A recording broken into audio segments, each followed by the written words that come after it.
Hola, ¿cómo estás? Mi nombre es Beatriz Peredo y soy asesora de inversiones internacionales, especializada en el sur de la Florida. Y el día de hoy tenemos a una invitada muy especial que es abogada de inmigración, Claudia Rea Jiménez.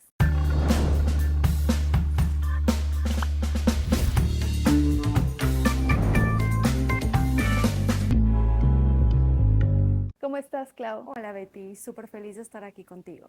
Muchas gracias. Pues quédense en este video porque vamos a hablar de un tema muy interesante en Latinoamérica actualmente y bueno, en todo el mundo, que es para toda la gente que quiera adquirir la Green Card o una residencia permanente mediante la inversión de la visa EB5 o Green Card. Así es, y si me permites, me encantaría platicarles un poquito sobre mí. Mi nombre es Claudia Rea Jiménez, soy abogada de inmigración, pero me especializo en estrategias migratorias por medio de inversión.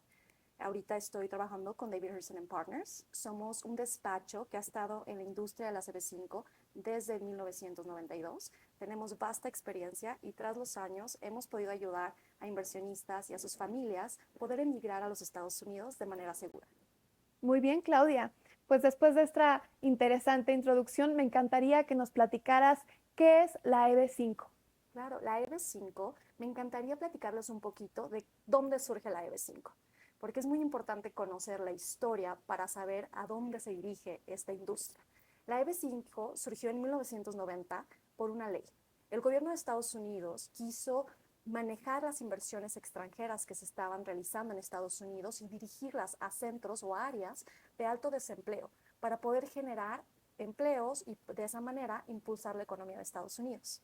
Asimismo, crearon este programa. El programa EB5 es parte de una ley, es algo que ha estado en existencia por muchísimos años, pero como lo comentas, es ahorita que ha tenido un auge muy importante en Latinoamérica. Ha tenido una presencia importante en Asia y en otros países, pero se ha visto en los últimos 5 años que en Latinoamérica las personas cada vez están buscando estas opciones para poder emigrar a los Estados Unidos. La intención primaria de esta ley, como lo comenté, es impulsar la economía de Estados Unidos por medio de la generación de empleo. Se requiere una inversión mínima en un proyecto ya autorizado por Estados Unidos y a cambio de eso el gobierno otorga una residencia al inversionista y a sus familiares. Muy bien. ¿Y cuáles son los requisitos principales que nos pide el gobierno precisamente para poder ser candidato a obtener esta visa? Los requisitos principales es obviamente una inversión. El inversionista o el inversionista extranjero tiene que tener una inversión mínima de $800,000 si el proyecto está dentro de una área de alto desempleo o un área rural. Si está fuera de estas áreas, la inversión mínima es de $1,050,000. Por lo general, ahorita, por medio de centros regionales, que son entidades económicas que ayudan a los inversionistas a poder promocionar estas inversiones, donde ellos pueden, estos proyectos donde pueden invertir. La mayoría de estos proyectos se encuentran en áreas rurales, áreas de alto desempleo, por lo cual la inversión va a ser de 800,000.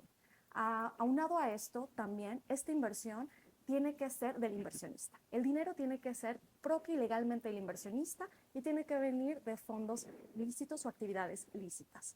Para eso, nosotros como abogados de inmigración lo que hacemos es un reporte de fondo de inversión, que es esencial para poder determinar si esta es la mejor estrategia migratoria para ti o tu familia.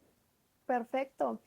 Claudia, me encantaría que nos platicaras un poquito de cuáles son los tipos de proyectos que califican, porque te cuento que con nuestra experiencia nos hemos topado con inversionistas que pues han sido defraudados por proyectos que dicen ser aprobados por el gobierno y que realmente no es así. ¿Qué proyectos realmente califican para poder obtener Ese dicha es visa? un punto súper importante, sobre todo ahorita, porque hay tanta falta de comunicación en la parte del programa EB5. Se escucha mucho en medios sobre invierte en real estate y te van a dar una residencia. Sin embargo, los proyectos que son calificados, que están autorizados por la agencia migratoria USCIS, tienen que pasar por un filtro.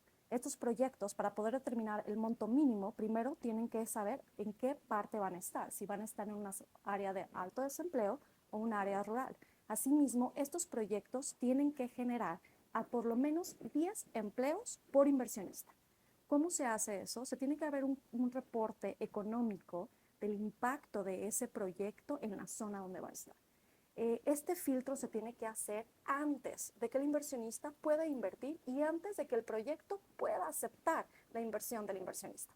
Me gustaría saber cuáles son los procesos que se tienen para la obtención de dicha visa, porque conforme ha pasado el tiempo en la pandemia, los tiempos eran unos y ahora son totalmente diferentes. Entonces, ¿cuáles son los tiempos actuales para alguien que decide en este momento hacer una inversión de este tipo?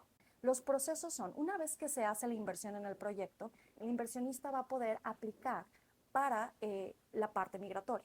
El proceso migratorio consta de 3 etapas. La primera etapa es la petición, la forma I-526E.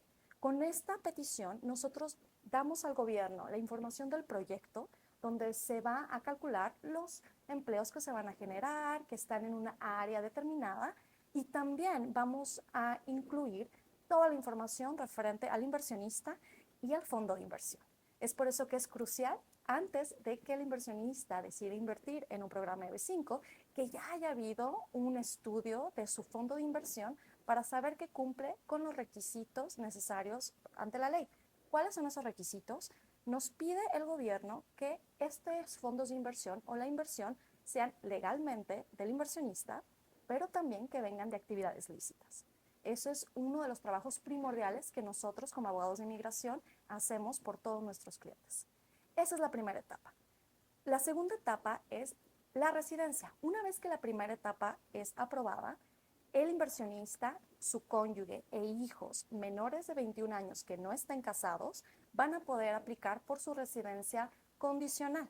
Esta es una petición, una aplicación individual.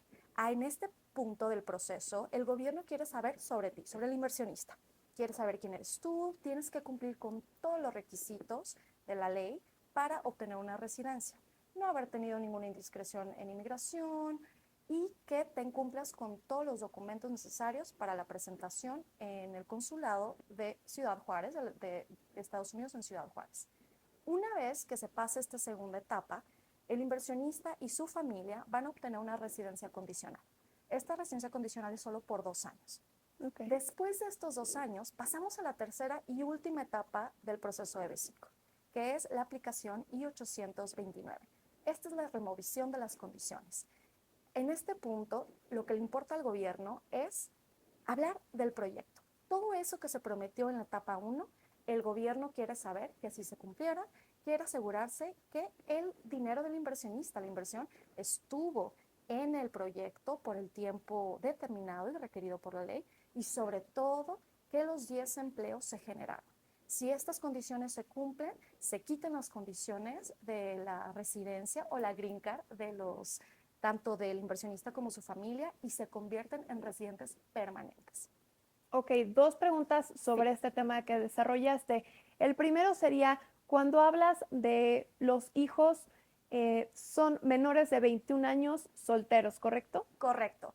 Solteros sin hijos. Ok, y supongamos que tenemos un hijo entre, no sé, 19, 20 años que ya está por cumplir los 21. ¿Cómo aplica este sistema para el proceso, que no es corto? Si Claro. llega a los 21 en la mitad del proceso, ¿qué pasa? Excelente pregunta. Pasa muchísimo. La verdad es de que este tipo de programas, los inversionistas o mis clientes, llegan a mí por una necesidad.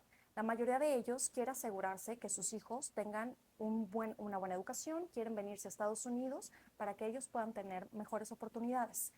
Para ese punto, para el punto de los hijos que están prontos a cumplir los 21 años, yo recomiendo que se pongan en contacto con un abogado de manera inmediata para ver que esta sea la mejor estrategia para ustedes y ver la posibilidad de que su hijo de 19 años pueda aún ser incluido.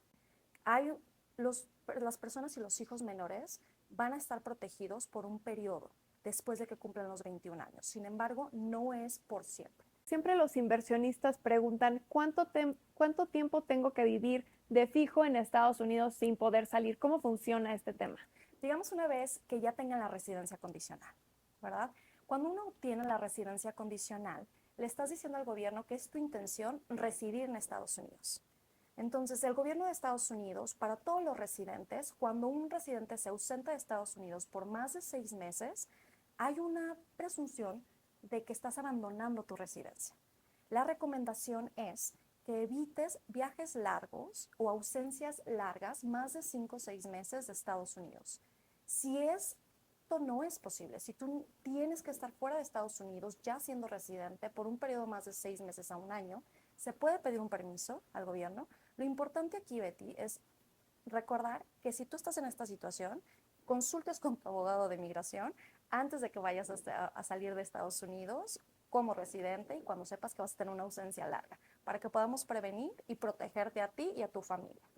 O sea que es súper importante elegir bien con qué abogado vas a trabajar, porque Claro. realmente va a ser ya parte de tu proceso y es importante que sea literalmente experto en este tema.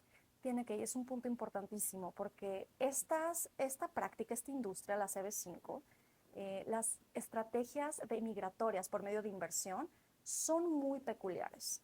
No todos los abogados de inmigración en Estados Unidos tienen experiencia, de hecho son muy pocos el nicho o la industria de los abogados que practicamos este tipo de, de procesos, son muy especializados. Mi recomendación sería, si ustedes tienen algún tipo de inquietud para ver si esta es la mejor estrategia para usted, que vayan con un abogado que ya haya practicado EB5 y que tenga conocimiento, porque son programas y son procesos muy complejos.